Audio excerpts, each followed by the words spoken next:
ধরো আমি আজকে এমন একটা জায়গা আছি, মানে যে ফাঁকা মাঠ চারি সাইডে। এদিকে চলে গেছে নতুনহাট রোড, আর এদিকে চলে গেছে কাটুয়া। আর এটা মানে এই পড়েটা ভালো গ্রাম পড়ছে এই টপেজটা যেতে। আর এদিকে পড়বে মাথুরুন। আর এখন মানে এটা চায়ের দোকান, আর এই মানে চায়ের দোকান আলাদা অনেক আম গাছ লাগিয়েছে, যে আম গাছে মানে অনেক আম আছে। তা ছোট আমটা এখনো মানে ছোট আছে, মানে অনেকে মনে করে যে আম খেতে ভালো, তা আমটা পেরিলি ছোট, মানে ছোট আমি পেরিলে, অনেকে মানে বড় আম ছোট আম সব পেরিলে। তো বন্ধুরা এই মাঠে ধরেন এই চা আলা বিশাল কষ্ট করে আম গাছটা লাগিয়েছে। এই আম গাছ যদি মানে খেইলে কেউ দেখে এলে, মানে উপরওয়ালা তো সব দেখছে, মানে উপরওয়ালা সব তো দেখবে, কারণ মানে উপরওয়ালা সব সৃষ্টি করে সব দেখবে, উনিই দেখবে।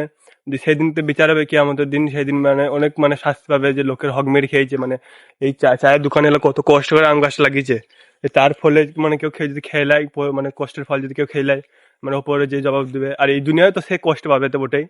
তো মানে অনেক দিকে দিকে কষ্ট পেয়ে যাবে। তা বন্ধুরা, তো আপনারা যদি এইসব ভুল করে থাকেন যে লোকের কাছে আম খেয়ে থাকেন, তো অবশ্যই এটা করবেন না, কারণ ওর নিজে কষ্ট করে লাগিয়েছে। তো ওই সব গাছে আম খাবেন না, মানে নিজে কিনে খাবেন, নাইলে নিজে লাগাবেন দিয়ে খাবেন, লোকের কাছে আম চুরি করবেন না জীবনেও। তো এটাই বলার। তো অবশ্যই সবাই সতর্কভাবে সাবধানে চলবেন, এটাই আমার বলার। তখন টাটা।